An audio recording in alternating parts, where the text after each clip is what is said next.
असां वक्त नौंदरो press club मौजूद आहियूं। असां सां हिकिड़ो गॾु आहे गंबट शहर शेख माला जो रवासी है। हिननि जो हैदराबाद में कुझु 2 साल अॻु में हुन जो एक्सीडेंट थी वियो, जंहिंमें हुननि जो अखियुनि जी रोशनी हली वई ऐं हुननि हिते एहतिजाज करण आहिनि। वधीक हुननि पहुचो त तफ़सीलात वठंदासीं। छा ख़्यालु? दरअसल 2 साल पहिरियां मुंहिंजो हिकु रोड एक्सीडेंट थी पियो, जंहिंमें मुंहिंजी अखियुनि जी रोशनी जेका आहे सो बिल्कुलु वञी चुकी आहे ऐं मुसलसल बेरोज़गार हुजण जे करे, अखियुनि जी रोशनी न हुजण जे करे ज़िंदगी जेको आहे सो मफ़लूज बणिजी चुकी आहे ऐं काफ़ी मसाइल दरपेश आहिनि मूंखे ऐं मुंहिंजे घर वारनि खे। तंहिं करे मूंखे जीअं ई ख़बर पई त अॼु हिते नौंदरे हाउस ते मोहतरम जनाब बिलावल भुट्टो ज़रदारी जी आमद आहे। इन ई सिलसिले में मां हिन जो हिते अचणु थियो आहे।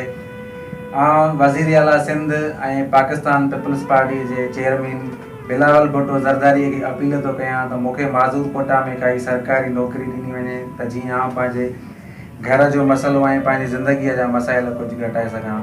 ऐं वस वारनि उन्हनि सभिनी माण्हुनि खे अपील थो कयां त जेको आहे सो मुंहिंजी इन मामले में मदद कई वञे, छो त हिन महिल ताईं कंहिं चूंडियल नुमाइंदे न ई काई मुंहिंजी सार लधी आहे, न ई काई मुंहिंजी मदद कई आहे ऐं न ई मूंसां कोई चूंडियल नुमाइंदो इन मामले में मूंसां मिलणु आयो आहे ऐं न ई वज़ीर आला सिंध जेको आहे सो किन ख़बर जी का नोटिस जेको आहे सो नोट वरितो आहे। इन जे करे इन्हनि वस वारनि सभिनी खे अपील थो करियां त मूंसां बराए करम इंसाफ़ कयो वञे ऐं जेको मुंहिंजो हक़ु आहे उहो मूंखे हक़ु मुंहिंजो ॾिनो वञे। मूंखे माज़ूर कोटा ते नौकिरी ॾिनी।